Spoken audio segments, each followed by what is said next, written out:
La boutique des guerriers est enfin ouverte. Vous y avez accès 24 heures sur 24, 7 jours sur 7, 365 jours par année. Vous pouvez nous visiter sur le www.laboutiquedesguerriers.com et vous allez y découvrir les plus beaux équipements, les plus beaux vêtements pour pratiquer votre sport avec l'élégance et tout en sécurité. Alors, qu'est-ce que vous attendez pour visiter le paradis? On y va, on pianote le www.laboutiquedesguerriers.com. À l'aube d'une nouvelle saison, on est tous pareils, on veut tous être beaux, belles. Les enfants également, ils ont droit d'avoir de la classe malgré leur jeune âge. Et lorsqu'il est question de vêtements, que ce soit dans le domaine du fight wear, du street wear, du sport wear, du MMA wear, vous aurez compris, lorsqu'on parle de vêtements, il y a une marque qui se démarque et c'est Kendan. Alors je vous invite à aller visiter tous leurs beaux produits, ça se trouve sur www.kendan.com. À quelques coups de clavier, vous y êtes, c'est le paradis du vêtement. Bonjour et bienvenue, vous êtes dans La Voix des Guerriers, votre émission d'actualité sur les arts martiaux. Notre invité aujourd'hui disputait un combat très important. Il s'est livré une performance, en tous les cas pour moi, exceptionnelle. Il s'appelle Brice Guidon, on s'en va le rejoindre immédiatement en France. Bonjour Brice. Bonjour à tous. Brice, tu viens d'affronter l'un des plus grands, sinon le plus grand de sa génération, c'est Michilt. Combat où tu as réussi à faire la limite, mais tu pas juste fait la limite pour faire la limite. Tu t'es présenté comme tu nous l'avais dit, avec des intentions et ça n'a pas lâché. Hein, durant durant tout le combat, tu es allé pour aller chercher la victoire. Malheureusement, tu n'étais pas à 100%, mais tu as quand même livré pour moi toute une performance. D'abord, parle-nous un peu de ton genou. Lorsqu'on s'est parlé la dernière fois dans une émission d'Au cœur du MMA avec Julien, on n'avait pas parlé vraiment de cette blessure au genou parce que, bon, évidemment, on voulait garder ça secret jusqu'au moment du combat ou pas trop en dévoiler. Puis de toutes les manières, je sais qu'à ce moment-là, dans ta tête, c'était clair que tu allais faire le combat quand même, mais pour moi, c'était impensable que tu puisses aller te battre dans telles conditions où tu n'étais vraiment pas capable de lancer de coups de pied avec cette jambe blessée. Alors, dans quel état tu t'es présenté face à ces Michilt? Ouais, en effet, je me suis donc blessé un peu plus de 2 semaines avant au Tristar Gym, quand j'étais de passage chez vous au Québec. Donc c'était assez difficile parce que je pouvais pas kicker, et je suis un boxeur qui kick beaucoup. Mais comme tu l'as dit, j'ai jamais pensé à annuler le combat ou quoi que ce soit. Même à une jambe, je vais combattre. Et c'était vraiment important. On peut pas boxer ces Michilt tous les jours. Donc moi, on m'a proposé ce défi, jambe ou pas jambe, de toute façon j'y allais. Donc voilà, c'était vite vu. Donc autant essayer de le soigner, moi la solliciter le possible, et puis entraîner les poings plus que les jambes pour être au top le jour du combat. Donc dès que je suis arrivé en France, je suis allé voir mon chirurgien, mon kiné, mon médecin du sport. On a vu que c'était pas les ligaments, donc c'est sûrement le ménisque qui s'est décroché. Je passe un IRM mercredi pour être fixé, mais c'est sûrement un bout de ménisque qui s'est décroché et qui se balade un peu par là, qui gêne le ligament. Mais ça a pas l'air d'être ligamentaire, donc j'avais une bonne assise. Le genou se barrait un petit peu de gauche à droite de temps en temps, mais bon, ça avait l'air de tenir. Donc ça a dû changer toute la suite de ma préparation, parce que dès mon retour du Canada, j'étais censé repartir à Amsterdam faire sparring avec des géants au Meijiro Gym, parce que j'ai des sparring partners de 2m05, 2m07. Ça m'aurait facilité un peu la tâche. Mais bon, dans ces conditions-là, je pouvais pas repartir avec une jambe en moins, donc j'allais faire mes soins chez le kiné, et puis je me suis entraîné au club de boxe anglaise de la ville de Tours. C'était assez, ça a porté ses fruits parce que on a bien travaillé, à varier les et tout. Et puis je savais que pour mon combat, il faudrait que je sorte 80% les points pour espérer rivaliser avec Shield. Et j'ai laissé la jambe au repos jusque vraiment la veille du combat. Donc voilà, je pouvais pas faire dans ces conditions-là, je pouvais pas faire beaucoup mieux. Le genou, ça a été je l'ai strappé, j'avais la genouillère et tout jusqu'à la veille du combat, et puis le jour du combat à l'échauffement, dès que j'ai chauffé, donc j'ai tenté de donner un ou deux coups de pied. Bon j'ai vu que ce serait pas possible parce que dès l'échauffement j'ai eu assez mal. Donc je pouvais donner des coups de pied gauche parce que mon pied quand je m'en servais comme pied d'appui, ça passait bien. Donc déjà c'était une bonne nouvelle. Par contre, je pouvais vraiment pas donner de coups de pied avec. Dès le début du combat, Shield qui me met un front kick. J'avais bien travaillé, parade sur le front kick, enlever, chasser la jambe, et puis chasser la jambe et le kicker avec la jambe arrière. C'est ce que j'ai fait, sauf que ça m'a sans doute fait plus mal à moi qu'à lui, parce que voilà, ça a résonné dans les ligaments du genou. Donc j'ai dit bon bah ça, tant pis, on fera sans le genou. On va y aller avec les poings, en guerrier, et puis voilà quoi. Donc de toute façon, dans ces conditions-là, c'était le mieux que je pouvais faire. Et en toute honnêteté, même si j'avais eu les deux jambes, j'aurais fait un petit peu plus chier. Mais enfin pardon, je suis plus grossier, j'aurais un peu plus embêté. Mais je pense pas que la victoire était possible. Il était vraiment en forme ce jour-là. Moi, j'aurais eu mes deux jambes, j'aurais pu embêter un peu plus. Mais le problème avec lui, c'est qu'on peut pas s'organiser. On n'a pas le temps de s'organiser parce qu'il est tout le temps sur toi, il est tout le temps à te donner des coups et tout. Et en fait, tu survis plus que tu boxes parce que c'est de l'instinct. Il faut vraiment boxer à l'instinct. Tout de suite, il y a pas de temps mort avec lui. Il y a pas de temps mort et on n'a pas le temps de s'organiser, à savoir ce qu'on va faire et tout. Donc même si j'avais eu mes deux jambes, j'aurais pu le saper un peu en low kick. C'était mon but premier quand j'avais après, parce qu'il les prend pas extrêmement dans les jambes en plus. J'aurais pu le saper un peu en low kick. Mais de toute façon, je dis, au final, je pense pas que ça aurait changé grand-chose. Ah, ben ça, on le sait pas. J'aurais bien aimé pu voir ça avec un Brice à 100%, parce que, écoute, t'as très bien fait. T'as pas juste été là juste pour paraître puis essayer de faire la limite. T'as vraiment réussi, je pense, à aller toucher la cible à quelques reprises. Si t'avais eu tes deux jambes, si t'avais eu tous tes appuis, parce que est-ce que ça nuisait quand même un peu parce qu'en tout cas moi j'ai cru remarquer à 2 ou 3 reprises facilement dans le combat, peut-être même que ça a été arrivé plus souvent, mais on aurait dit que t'as manqué une marche d'escalier là, que tu perdais pied pour rien. Est-ce que le problème à ton genou t'a nuisé dans tes déplacements à l'occasion? Est-ce que tu étais un peu moins mobile qu'à l'habitude? Est-ce que c'était difficile de faire des bons mouvements pour même placer ta boxe? Ouais, parce qu'en plus il m'a refait mal tout de suite. On voit au premier round, je lui donne un middle où il me saisit, puis il me lance tout simplement et tout, et ça me fait une extension sur. Je peux pas tendre la jambe complètement, et justement le fait de me saisir avec sa taille, de me saisir la jambe et de me lancer, ça m'a fait une extension, et justement ça m'a refait mal dès le début, vraiment dès le début, j'ai eu une grosse douleur au genou. Donc après je pensais un peu plus au genou qu'à ma boxe. Et ça me gênait un petit peu, mais je dis c'est pas une excuse, parce que avec lui on n'a pas le temps de s'organiser, et il fallait que je sois tout de suite dès que je prenais un coup, moi je voulais en mettre deux. L'objectif c'était vraiment de lui faire mal. Il a terminé trop de combats complètement indemne, à pas se faire toucher et tout, avec sa tête qui est super haute. Moi mon objectif c'était vraiment de lui faire mal, et victoire ou défaite, je voulais qu'il se rappelle de moi, et voilà, je pense que j'ai réussi dans ce sens-là, parce qu'il a terminé, il avait quand même la lèvre bien entaillée, parce que je le touche avec 3 kicks. Il saignait un peu du nez, voilà. Dans l'interview d'après combat, il dit qu'il me respecte et que je lui ai livré un combat assez dur. Donc je suis plus ou moins satisfait déjà de lui avoir mené la vie difficile et pas rendu un combat vraiment facile. Moi, c'était vraiment l'objectif, aller au bout. Dans ces conditions-là, voilà, c'était vraiment aller au bout et lui faire mal, lui laisser ma carte de visite, comme on dit. Et pour ça, j'ai réussi. Après, en effet, j'aurais préféré avoir mes deux genoux, mais je les ai pas eus. On va pas avec des scies, on refait le monde, on refait un monde avec les scies. Donc voilà, ça sert à rien de penser trop au passé. Et là, ça s'est passé comme ça. J'ai boxé avec une seule jambe, mais j'ai fait quand même un bon combat. Et puis, pas sûr que c'est changé beaucoup de choses si j'avais eu les deux jambes. Voilà, moi, mon but, il est presque atteint, parce que bon, il n'y a pas la victoire, mais je lui ai quand même fait mal. C'est quand même le quadruple vainqueur du K1 et tout. Et voilà, je pense qu'il se rappellera de moi, et c'est le principal.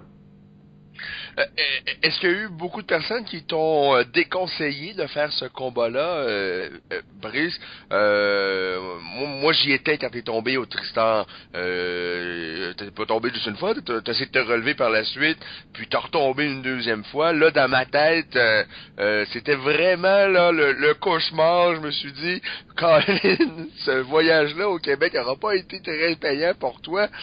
Finalement, t'as fait ce combat-là, mais j'imagine qu'il y a beaucoup de personnes qui t'ont déconseillé d'aller te battre avec Timmy Shields sur une jambe, parce que t'aurais pu avoir l'air franchement ridicule. Tu l'es comme moi, c'est comme ça, j'aurais pu je sais pas si t'as rêvé les jours précédents de ton combat, te voir tomber comme une crotte, comme tu l'as dit tout à l'heure, tomber comme une crotte au milieu du ring pour absolument rien. On se souviendra en MMA de Patrick Côté face à Anderson Silva, au début du 4e ou du 3e round, je me souviens plus, où Patrick Côté tombe de lui-même, son genou s'est auto-détruit. Est-ce que ça t'a hanté un peu avant le combat, puis est-ce qu'il y a des gens qui t'ont conseillé de pas affronter Semi Shield? Bah, ils m'ont plus ou moins tous conseillé de pas y aller. Hein. Déjà, contre Michel, c'est pas gagné. Alors en plus, avec un genou en moins, ça l'est encore moins. Donc que ce soit médecin, kiné, ami, partenaire de boxe, quand ils me voyaient m'entraîner, non mais là, tu fais que ça pour aller chez les touches. Bah, je peux pas faire grand chose d'autre. Je boite. Qu'est-ce que je fasse? Donc ils m'ont tous plus ou moins conseillé de pas y aller. Mais moi, dans ma tête, c'était clair. Je voulais vraiment y aller. C'est une opportunité qui se présente pas tous les jours. Boxer le quadruple du K1. Voilà, je savais que au pire je boxerais qu'avec mes poings, mais que même si je balançais pas mes jambes, la raison pour laquelle j'étais tombé au Tristar, c'est quand j'ai balancé un middle et que le pied d'appui a pas tenu. Donc à partir du moment où je balance pas de middle, au moins avec les poings je serais resté debout. Donc je voulais vraiment voir si je pouvais tenir la mesure contre Sam Shield. La différence de niveau, parce que c'est un quadruple vainqueur de K1. Dans la même soirée, il avait battu Jérôme KO au premier round, Peter KO, Ernesto Houst, je crois, et puis Balrari KO au premier round aussi. Il a battu tout le monde. C'est un grand. Donc moi, je voulais voir où je me situais par rapport à lui. Donc c'était hors de question d'annuler le combat, même s'il y avait beaucoup d'avis contraires. Pour moi, c'était vraiment hors de question d'annuler le combat. Et voilà, je dis, le genou tenait pas, mais ça a été longtemps. Je me suis longtemps posé la question de le strapper ou pas. Alors si je l'avais strappé, peut-être que lui accentuait ses coups dessus. Si j'avais strappé les deux, ouais, je sais pas si ça aurait été autorisé d'avoir un strap aux deux genoux. Bon bref, j'y suis allé comme ça, un petit peu au feeling. J'essayais vraiment de me le sortir de la tête, pas penser à la blessure avant le combat. J'essayais vraiment de me le sortir de la tête. Et j'ai plus ou moins réussi jusqu'à, je te dis, l'échauffement juste avant le combat où j'ai de sortir un coup de pied. C'est pas avec André, on a tout de suite dit bon ben on laisse tomber les jambes et puis c'est pas grave. Donc voilà, mais ouais, il y avait plusieurs indications contraires, mais moi je voulais vraiment y aller. Pour moi c'était vraiment important. Donc voilà, genou pas genou, ça aurait été un bras en moins, une jambe en moins, j'y serais allé quand même. Mais il devait avoir terriblement d'interrogations, de doutes dans ta tête avant de monter dans le ring. Ça devait être infernal. Les jours qui ont précédé le combat, est-ce que ça a été plus dur mentalement et même émotivement que dans tes autres combats? Bon non, parce que justement pour moi c'est un combat bonus, donc j'ai rien à... C'est lui qui a tout à faire, parce qu'il peut pas se permettre de perdre contre Brice Guidon, alors que moi tout le monde s'attendait à ce que je perde et à que je me fasse dérouiller. Donc justement j'avais juste à livrer un bon combat et faire une belle prestation pour sortir à la tête haute du combat. Donc justement j'avais encore moins de pression que mes autres combats, où justement quand t'as des combats où la victoire est impérative, où voilà t'as pas tellement le droit à l'erreur. Là, j'avais le droit à l'erreur, puisque de toute façon, tout le monde s'attendait à ce que je perde de façon assez ridicule. Enfin, pas ridicule, mais bon, la victoire était peu envisageable. Donc, dans ma tête, moi, je voulais vraiment faire un bon combat, lui mener la vie dure. Et du fait de tout ça, vu que j'ai pas peur des coups ou quoi que ce soit, que c'est juste, voilà, la prestation, je voulais pas faire une prestation en demi-teinte, mais j'avais moins de pression que d'habitude. Bizarrement, j'avais moins de pression que d'habitude. Parce que voilà, j'étais moins attendu. Quand t'es attendu comme un vainqueur, il faut que t'assures ton rang. Là, t'es attendu comme le challenger et tout. C'est ce que j'appelle un combat bonus. Et t'as tout à gagner. Donc finalement, j'avais moins de pression. Après, c'est vrai qu'une fois sur le ring, en l'attendant, une fois que moi j'étais sur le ring, et puis en attendant de le voir arriver, que lui arriver complètement surchauffé, en kimono, en gueulant, j'ai dit, c'est vrai qu'il y a un gros morceau quand même. Mais bon, maintenant on est là, faut y aller, et voilà, donc non, il n'y a pas de souci. Je te dis, pour moi c'était un combat bonus, donc même je dirais qu'il y avait presque moins de pression que d'habitude. Dis-moi Brice, ton entraîneur du Meijero Gym, lorsqu'il t'a vu avant le combat, lorsqu'il voit que tu as de la difficulté avec ce genou-là, pour lui, est-ce que ça a été une surprise à la fin du combat, que tu aies réussi à faire la limite, que tu aies réussi à toucher Semi Shield à plusieurs reprises quand même avec ta boxe anglaise, et même à 3 reprises avec un coup de pied au visage? est-ce qu'il a été étonné par ta performance? Ouais, il était vraiment content. Et puis en plus, du coup, du fait de la préparation qui avait été tronquée, que j'avais pas pu me rendre aux Pays-Bas, qu'on s'est retrouvé simplement en Russie et qu'on s'était pas entraîné ensemble avant, etc. Il avait pas mal d'interrogations. Il savait que mon genou ça allait pas. Donc pour lui, il voulait juste que je fasse une bonne prestation et voilà, il me soutenait et il voulait simplement que je puisse aller au bout. Et donc une fois qu'il a vu le combat que je menais, il était vraiment très fier de moi. Il m'a pris dans ses bras à la fin du combat. Pour lui, c'était une petite victoire, d'aller au bout. Il avait déjà affronté Semichil 2 fois avec Rémi Bouniaski. Les 2 fois, il a perdu KO deuxième. Donc j'ai fait mieux que Rémi. Voilà, lui était vraiment très satisfait. Comme il dit, on a laissé nos cartes de visite. On a fait un bon combat. Donc non, il était fier de moi et c'était vraiment une bonne surprise pour lui que j'aille au bout et que je tienne la drage comme ça à Semichil, qui était vraiment très satisfait.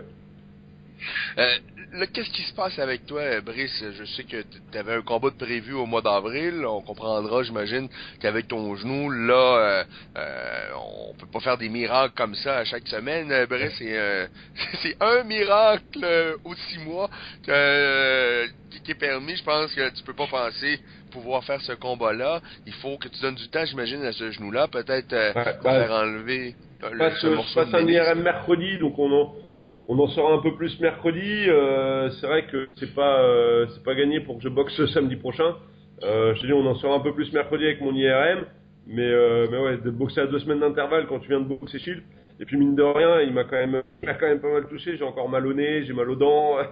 J'ai un peu encore mal partout. Donc de toute façon, avec le genou, on sera fixé mercredi avec mon IRM. On verra ce que c'est exactement. Mais c'est bon. Alan Carmorvan, l'organisateur de l'explosion Fight Night où je suis censé boxer, heureusement l'affiche se repose pas uniquement sur moi parce qu'il a vraiment une superbe affiche avec Karim Gadji, Yoav Povo, il a Alberche, le local Alberche qui est un super bon boxeur aussi. Donc ça va, moi il le sait depuis le début que si jamais j'ai jamais boxé à 2 semaines d'intervalle, et là boxer à 2 semaines d'intervalle en ayant pris Shield, c'est vrai que c'est un petit peu plus compliqué. Donc il le sait depuis le début que c'était vraiment sous réserve que je sois à 100%. Ça sert à rien de boxer pour le public, pour lui, pour tout le monde, ça sert à rien de boxer diminué une deuxième fois. Tout le monde sait que j'ai mal au genou, le mec il va me shooter le genou exprès, donc non, ça sert à rien. Après si mercredi on me dit que j'ai rien, que ça peut tenir, pourquoi pas, ça peut le faire, mais là pour le moment c'est vrai que ça semble assez compromis. Mais encore une fois, je suis pas l'affiche principale, le combat principal de l'événement. Il y a 2 championnats du monde, il y a vraiment une belle affiche et j'y serai, que j'y sois en boxeur ou en spectateur, de toute façon j'y serai. On verra ce que ça donne et voilà. Mais je te dis, il propose un très très beau gala, donc que j'y sois ou pas, il y aura vraiment de quoi se régaler. Alors, juste le fait que tu puisses envisager une possibilité de faire ce combat-là quand même, ça relève un peu de la folie, Brice. Si on y va de manière plus réaliste, là, c'est combien de temps que si jamais, le genou finalement, c'est seulement le ménisque, un bout de ménisque qui se promène, sais-tu pendant combien de temps que tu pourrais être inactif en tenant? Je te dis, je serai fixé mercredi parce que ça semble pas ligamentaire, je peux faire vraiment beaucoup de choses. Donc déjà, si c'est pas les ligaments, c'est déjà une petite victoire parce que les ligaments, c'est quasiment 9 mois d'inactivité. Donc là, si c'est simplement le ménisque, ils ouvrent, ils grattent le morceau qui est cassé, ils arrondissent un petit peu les pour plus que ça accroche. Et puis je repars en 3 semaines à mois maximum. Si c'est le ménisque, ça peut refaire. Sachant que en plus, en attendant, je peux faire de la musculation du haut du corps. Je peux faire plein de choses du haut du cœur et tout. Je resterai pas inactif. Moi, je peux pas rester sans faire de sport. Donc, si ça s'avère être simplement le ménisque, en 1 mois et demi, je suis gris nickel et puis voilà quoi. Donc ça peut aller très vite et je peux être de retour très rapidement. J'espère en tout cas. Bon, je sais que dans ta tête, c'était un combat bonus puis t'avais rien à perdre, mais moi j'ai l'impression quand même que t'avais beaucoup à perdre. Bon, d'abord, peut-être peut-être quelques neurones, parce que ça aurait pu vraiment très mal se passer, et puis une véritable raclée en règle, ça aurait pu arriver, là, t'affrontais quand même Semi Shield. Heureusement, tu t'en es sorti, je pense que tu sors gagnant de ce combat-là. Pour ceux qui avaient des doutes que tu faisais partie de l'élite, je pense qu'on peut éloigner ces doutes-là, et tu fais certainement partie des meilleurs de ton sport. Est-ce que tu as déjà eu des propositions intéressantes pour d'autres combats? On le sait, là, on en a parlé souvent au cours des derniers mois, même dernières années avec toi. Malheureusement, ton sport est pas en santé comme il l'a déjà été dans le passé. Moi, puis je pense comme plusieurs, évidemment, on souhaite que ça puisse revenir là où c'était il y a peut-être une dizaine d'années, peut-être même un peu plus, où c'était vraiment très populaire. Vous, les athlètes, vous êtes encore meilleurs qu'avant. Il n'y a pas de raison pourquoi ce sport-là ne puisse pas être aussi populaire que ça l'a été. Est-ce que tu as d'autres offres intéressantes qui t'ont été proposées suite à cette performance que j'oserais dire historique, Brice? Oui, parce qu'avec le United Glory là, donc qui lance les Glory World Series avec un tournoi de poids lourd, beaucoup. Donc eux, ça avait été élu combat de la soirée. Ils ont adoré mon combat et ils me proposent vraiment de continuer avec eux, de signer un contrat pour 2 ans avec 4 combats par an. Donc c'est vraiment intéressant. Si tout se passe bien, ça devrait se finir rapidement et donc je pars avec eux les Glory World Series. Et donc là, c'est vraiment en train de bouger au niveau du Kowan parce que les Glory World Series vont faire, donc ils auront Shield, Zimmerman, Saki, Peter Hart qui a signé avec eux. Moi, ils ont quand même l'élite des poids lourds. Mais ce qui est dommage, c'est que de l'autre côté, il y a le Showtime qui vient aussi qui est en train d'annoncer un rapprochement avec One et qui vont organiser pas mal d'événements. Ça reste à confirmer parce qu'ils sont pas encore autant le Glory, ça y est, ils ont fait leur premier événement et tout semble bien lancé. Autant le Showtime, leur premier événement sera le 27 mai en Espagne. Et voilà, le Showtime a annoncé aussi un rapprochement avec le K1. Ils ont aussi beaucoup de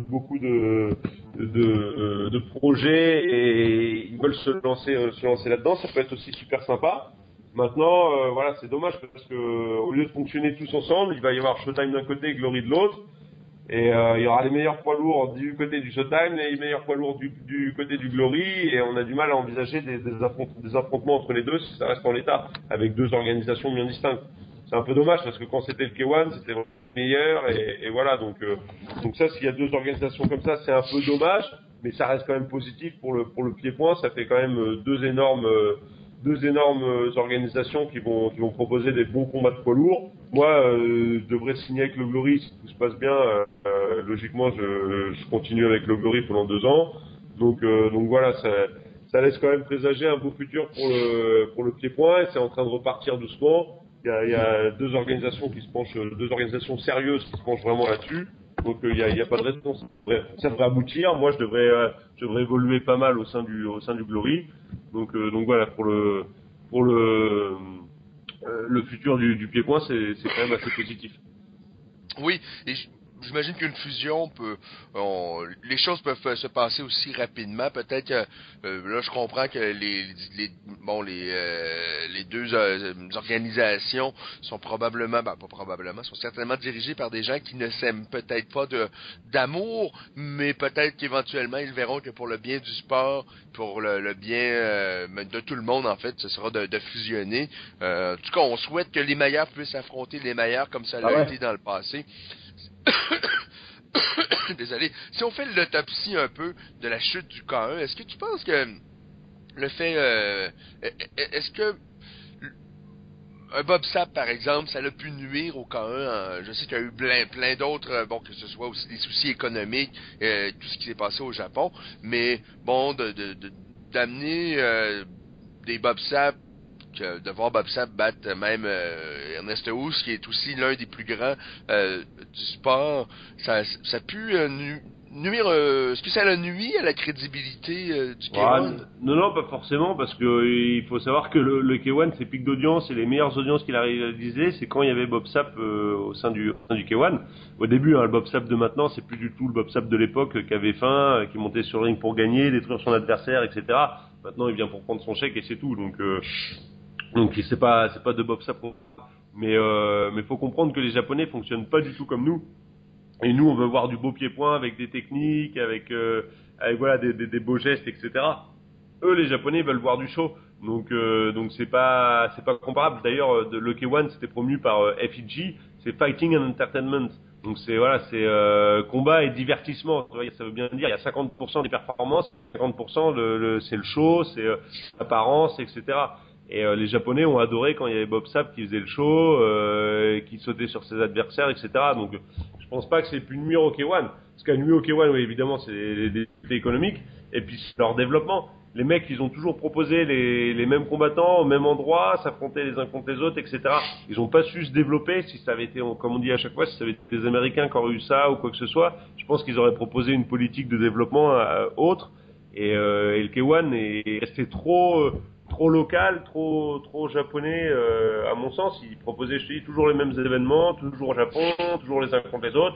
Forcément, le public s'est lassé à force et ça n'avait pas le retentissement que ça aurait pu avoir. Maintenant, tu parles de K1, il y a une discipline, c'est le K1, c'est connu au monde entier et tout. Ils n'ont pas su tirer profit de ça. S'ils avaient réussi à se développer un peu partout, faire des produits dérivés, etc. Là, pour acheter un briquet Jérôme Le Banner, fallait aller dans le stand de Carré le jour de l'événement au Japon.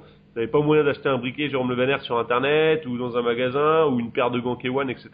Au lieu de faire comme l'UFC qui fait ses paires de gants UFC, qui en vend à tour de bras, que tout le monde veut une paire de gants UFC, même s'il s'en sert pas. Le K1, eux, ils faisaient fabriquer des gants à $10 au Pakistan. J'ai jamais eu aussi mal aux mains qu'avec les gants des K1. C'était des gants qui servaient à tout. Alors qu'ils auraient fonctionné, ils auraient fait un partenariat avec Twins, avec King, etc. Et puis faire des gants estampillés K1 qu'ils auraient vendus dans le monde entier. Enfin, c'est un exemple parmi d'autres, mais je pense qu'ils ont pas su, c'est facile à dire évidemment. À mon avis, ils ont pas su se développer à l'international comme ils auraient dû pour assurer la pérennité de l'entreprise. C'est sûr, puis on vient d'entendre ton discours, puis on voit, c'est quand même quelqu'un qui, je pense qu'il comprend bien aussi comment ça fonctionne, tout ça, qui est très lucide à propos de tout ça. Moi, être propriétaire de Nike ou d'une grande entreprise comme ça, c'est sûr que je voudrais avoir un brise-guidon comme athlète, parce que je pense que tu représentes bien le sport, puis tu as des belles valeurs aussi, Brice. Puis pour en revenir à l'événement auquel tu as participé, moi ça m'a surpris de voir que vous avez pas fait le combat principal, mais lorsqu'on regarde les trois combats de poids lourd dans l'ensemble, ben évidemment ça a été le vôtre qui a été le meilleur. Je sais pas, l'adversaire de Sergei Kharitonov, honnêtement, puis tu sais, j'aime pas beaucoup dire ça, mais il était vraiment pas bon. Je sais pas si, puis honnêtement, même dans sa technique, je sais pas si tu as eu l'occasion de revoir ce combat-là entre Kharitonov et je pense qu'il s'appelle Mark Miller. Miller, le pauvre garçon. L'Américain qui a une particularité parce qu'il a reboxé après une opération à cœur ouvert. Il avait fait, je sais plus, il avait fait une attaque cardiaque, une opération à cœur ouvert et il revenait après cette opération. C'est la tête à avoir reboxé. Mais là, c'est vrai qu'en face de lui, il avait quand même un gros challenge. La dernière fois, il lui avait mis Nikolai Falin, qui était plus à sa portée. Et puis, il avait eu, alors on dit pas, j'ai discuté avec Tom Haring, qu'on dit pas un Lucky Punch. Je fais Brice, il n'y a pas de Lucky Punch. Tu t'envoies un coup de poing, c'est un coup de poing. Il n'y a pas de Lucky Punch, ça n'existe pas. À la rigueur, t'es malchanceux de le prendre, mais tu peux pas être chanceux de le donner parce que le Lucky Punch, ça n'existe pas selon Tom Haring. Mm-hmm. Et bref, il y avait eu, dès le début du combat, je sais plus, 9 ou 10 secondes, même pas. Il y a eu un échange des deux côtés entre Falin et Mark Miller, et c'est Mark Miller qui a touché, Falin était tombé KO. Donc c'est vrai, cette victoire expéditive, Miller a dû se sentir un peu pousser des ailes, et le Glory lui a pas forcément fait un cadeau en lui proposant tout de suite Kharitonov, qui est pas le plus technique, mais qui a quand même 119 kilos, et qui a quand même des enclumes au bout des mains. Donc dès que j'ai vu le combat, je savais que ça irait pas au bout des 3 rounds, et je pensais que ça passerait même pas le premier round. Pour moi, c'était un peu évident. Après, Mark Miller, voilà, représente les États-Unis, c'est un marché à prendre pour eux. Voilà, Mais d'après moi, c'est pas comme ça qu'ils vont gagner la faveur américaine, sûr, parce que du fait de sa victoire expéditive au dernier Glory, ils étaient peut-être en mesure d'attendre un petit peu mieux de lui ou quoi que ce soit, mais c'est vrai que c'est très très compliqué. C'était très très compliqué pour eux, enfin pour Miller. Et si tu connais un peu les sports de combat, tu sais que Kharitonov, il les envoie, et avec le style de Miller à rester devant et tout, il pouvait pas rester bien longtemps à mon avis. Donc voilà, c'est vrai que c'était bizarre, mais bon, Kharitonov c'était le local. Pour revenir sur l'ordre des combats, il y avait on était prévu en main event avec Sergei, avec Sam Shield. D'ailleurs sur les affiches, on était en énorme et puis les autres en petit. Mais pour des problèmes de télé, apparemment de live télé, il fallait que Jérôme passe en dernier contre Errol Zimmerman, et puis l'affiche était vraiment très alléchante aussi, Zimmerman contre Jérôme. Donc c'était vraiment très alléchant aussi. Et puis Sergei Kharitonov, qui était le russe local, qui était très attendu. Pour la télé russe, ça passait en direct à la télé russe. Hein. Ça fait d'ailleurs, hein, d'après Martin, ça fait un score de fou, semblable à une soirée Ligue des Champions de foot en Russie. Donc c'est vraiment un gros score. Et voilà, c'était pour apparemment des problèmes de retransmission.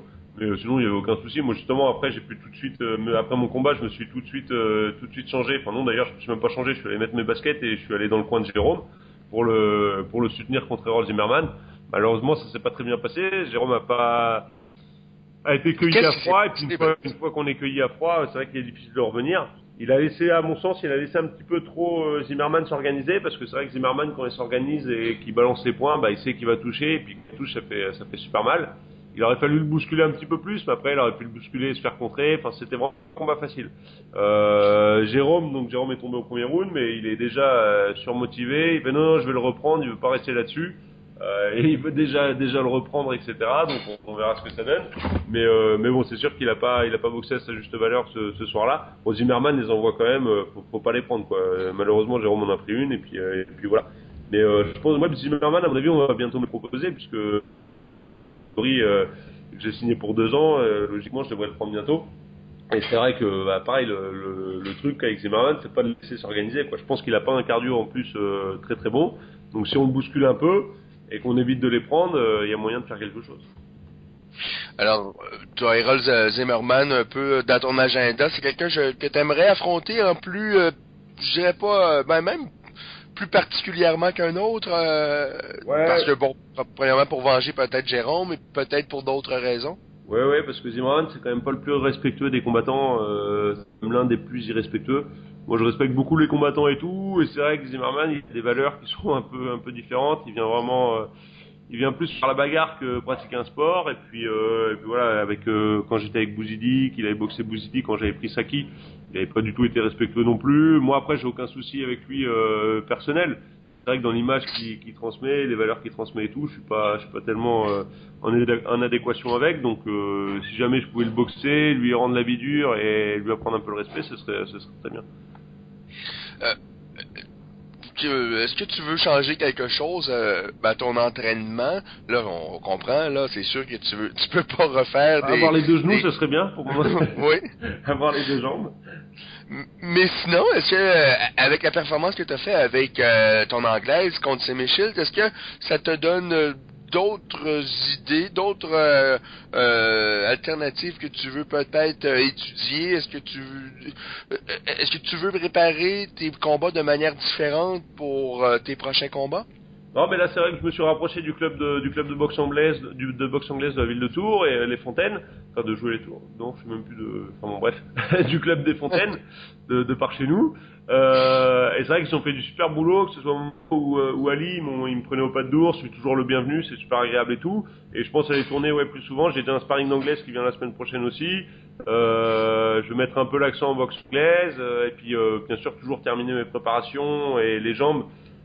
Aux Pays-Bas, 3 semaines avant les combats. Donc ça sera toujours d'actualité, mais c'est vrai que je vais me rapprocher un petit peu du club d'anglaise, y aller plus souvent, et c'est vrai que c'est assez bénéfique. Là, j'avais bien bossé avec eux, les variations de niveau, etc. Donc c'était plutôt bénéfique, et donc je pense rester dans cette optique-là, toujours du rugby, du squash, tout ça, pour pas faire que de la boxe, et parce que ici on peut pas faire que de la boxe quand on est en plus. Donc un peu de rugby, un peu de squash, de l'haltérophilie pour l'explosivité. de la boxe anglaise, boxe thaï un petit peu. Pareil, je suis en train de monter une petite équipe super sympa avec mes anciens partenaires de mon club de boxe, qui m'ont fait l'amitié de m'aider à me préparer vu que j'étais en France. J'en avais 3, ils changeaient toutes les minutes. Moi, je restais dans le ring 3 minutes et puis eux, toutes les minutes, ils changeaient pour me donner un petit peu la répartie. Faut savoir que c'est des mecs de 75 kilos, donc c'est pas facile de faire sparring avec moi de 105 kilos. Mais bon, donc on va s'organiser des petits entraînements tous ensemble. Bien sûr, dans le Nectar Boxing Camp, j'accueille toujours Jérôme avec grand plaisir, Paco Massi. Enfin, on se fera toujours des sparring tous ensemble. Et puis comme d'habitude, peaufiner les détails au Meiji Gym Amsterdam. Ça fait quand même assez longtemps que j'y suis pas allé là, donc j'ai hâte d'être à 100% et puis d'y retourner un petit peu. Séance de patte d'ours avec André et puis sparring surtout, c'est le sparring pied-point excellent qu'il y a là-bas que j'ai pas forcément toujours en France. Donc ça sera plutôt bien. Si tout va bien, tu vas participer au prochain événement de la United Glory? Bah pour le moment, on n'a aucune. Donc ils organisent un tournoi 70 kilos, mais pour le moment, j'ai aucune indication. Je pourrais pas te dire parce que il y a des super fights poids lourds de prévus, mais c'est quand même pour le tournoi 70 kilos. Et je te dis là, j'ai pas encore d'indication. Quand je le saurai, je te le ferai savoir, mais là, j'ai pas encore d'indication. En tous les cas, Brice, bravo. C'est sûr que y a personne qui veut perdre un combat, mais de la manière dont tu as livré cette performance face à Simi Shield, pour moi, honnêtement, lorsque je regardais ça ici à Québec avec plusieurs personnes qui ont assisté à un des stages que tu avais donné ici à Québec, je pense qu'on a tous été impressionnés, d'autant plus qu'on savait pour ton genou, et même si tu avais été à 100%, de la manière dont tu as affronté Simi Shield, pour moi, c'était vraiment toute une performance. Pour plusieurs aussi, j'imagine, là, ceux qui suivent ça de manière beaucoup plus assidue en France, notamment, que ce soit les médias ou les spécialistes du kickboxing. J'imagine que plusieurs ont été impressionnés par cette performance-là. Et puis après une telle performance, tout ce qu'on veut, c'est en voir plus. J'espère qu'on va avoir l'occasion de te voir dans de grands combats au cours de l'année 2012, Brice, puis ça semble se diriger vers ça. Puis j'imagine que pour toi, c'est sécurisant aussi de voir qu'il y a quand même quelque chose sur la table avec des combats qui pourraient être très, très intéressants pour toi. Ouais, en effet, c'est quand même une bonne nouvelle que United Glory veulent vraiment me signer, donc ça évoque de beaux combats et de gros combats et de bonnes préparations pour le futur. C'est vrai que c'est mieux d'avoir un avenir tout tracé, mais des échéances qui tombent régulièrement plutôt que de devoir se battre pour aller boxer à droite à gauche, pas avoir de contrat, etc. Non, moi je suis vraiment très motivé. J'ai hâte de réparer le genou, d'être à 100% et de refaire de belles performances. Et puis qui sait, je recroiserai peut-être la route de Shield bientôt. S'il propose un tournoi poids lourd, etc. Je serai peut-être sur sa route bientôt et j'espère faire un petit peu mieux. Pourquoi pas gagner cette fois-ci. Donc en tout cas, merci à tous du soutien, c'était agréable. Le message Facebook, le message de mail, etc. Je me sentais vraiment soutenu. Et voilà, ça m'a donné un peu plus de force et je vous remercie tous ceux qui m'ont soutenu. Et dans le cas de Simi Shield, on a vu après le combat, vous avez discuté un peu. Est-ce qu'il vous a dit autre chose aussi par la suite? Je pense qu'indéniablement, il y avait un respect mutuel entre vous deux. Simi Shield probablement même surpris de la manière dont t'as livré la chose. Il s'attendait probablement à un combat peut-être un peu plus facile, j'ai l'impression, en tous les cas. Qu'est-ce que vous vous êtes dit après le combat? Ouais, exactement, ouais, c'est ça. Lui après le combat, donc on a discuté. Moi, je lui ai dit que c'était un honneur de l'avoir boxé et de le rencontrer. C'était ce qui était le cas, c'était vraiment un honneur. Lui, il m'a remercié de lui avoir donné un combat si dur. Il n'était pas content de lui. Il fait lent. Je fais non, pas plus que ça. C'était quand même bien. Et puis voilà, il a dit qu'il me respectait évidemment et qu'il s'attendait pas à un combat aussi dur. Donc moi j'étais vraiment satisfait de lui avoir rendu un combat difficile. Et voilà, c'était assez bien, mais non, c'était vraiment plein de respect. Je dis, moi, c'était un honneur de le rencontrer. On a discuté 5 minutes, plein de respect. Il m'a confirmé qu'il revenait dans le K1. Je dis, bah alors tu reviens? On t'annonçait un peu partir, etc., faire des films. Il fait, non, là je suis bien dans le K1, je reviens. Et voilà, donc voilà, je dis bon bah tant mieux, et bienvenue à bord si tu reviens. Donc Ah oui. voilà, c'était plein de respect. Et il y en a un autre il me semble qu'il y a eu des rumeurs à l'effet qu'il pourrait effectuer un retour, et c'est un ancien partenaire d'entraînement à toi, c'est Rémi Modjanski. Est-ce qu'il va revenir ou pas, d'après toi? Oui, il m'a appelé hier, j'ai raté l'appel, il m'a appelé hier, apparemment ça semblait urgent, je l'ai rappelé aujourd'hui, j'ai pas une nouvelle. Je sais pas du tout ce qu'il voulait, mais effectivement, il paraît qu'il revient, et c'est bizarre qu'il m'ait appelé, je pense que ça a des rapports avec ça. Mais oui, ça semble en voie pour qu'il revienne. Donc lui, ce serait plus du côté du Showtime apparemment. À voir si c'est juste un jubilé ou carrément revenir pour de bon. Donc bon, on verra ce que ça donne. Mais honnêtement, Brice, puis je sais qu'au départ, on pensait peut-être que Shield c'était juste un combat comme ça pour clôturer sa carrière, mais de se remettre à l'entraînement, et puis il est arrivé quand même de belles dispositions, moins gras, je pense, que dans ses précédents combats. Moi, j'ai des doutes qu'un athlète comme Banjanski revienne pour juste faire un dernier combat, comme ça, pour se faire un plaisir. De revenir à l'entraînement, et puis de se remettre en forme, et pas juste dans une bonne condition physique, dans une forme d'un combattant d'élite de K1, ça doit être très très exigeant. C'est sûrement pas pour faire juste un combat. En tous les cas, c'est Ouais, non, t'as probablement raison. Après avoir ce qu'il lui propose, etc. Je sais que Rémi il a des exigences quand même assez particulières, donc assez hautes. Donc on verra ce que ça donne, mais je te dis, moi je suis curieux qu'il me rappelle pour savoir ce qu'il voulait. Voilà, et puis à mon avis, oui, si ça revient, c'est pour plusieurs combats en effet.